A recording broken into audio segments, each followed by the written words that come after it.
เอาดูชนมุนเราเมื่อกี้เลยเนาะโอ้โหใจเย็นๆใจเย็นอาจารย์นะอาจารย์นะโอ้ยเซตประตูตัวห้านะ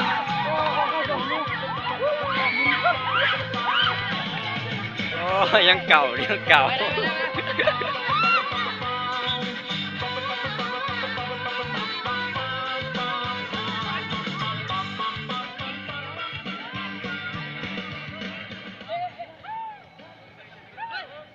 สมองทีมก็มีความอดทน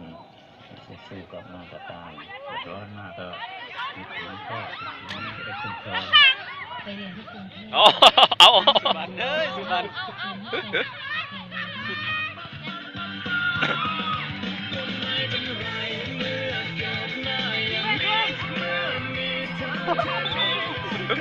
โอ้เป็นการข่าวทางการเงินปีนึงนะ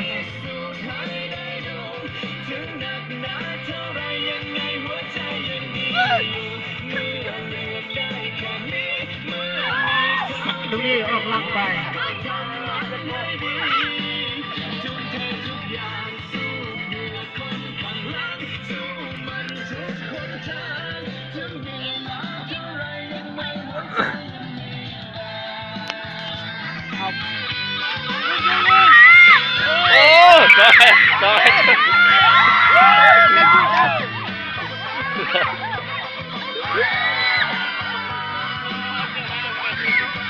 ใจเย็นๆนะใจเย็นๆนะ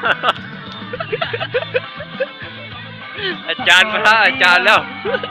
การเงินปีนึงยังนำอยู่ตัวลูก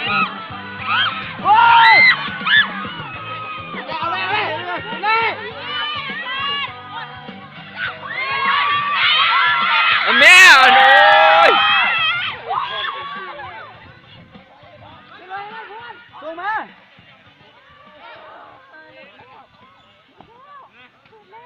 เป็นการโต้กลับของการเงินปีนึงเนาะ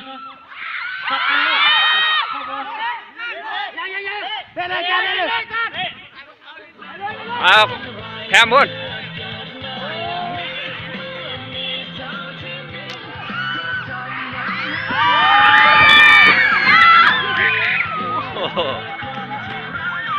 ไอที่สองจะนำทันหรือว่าสองมือ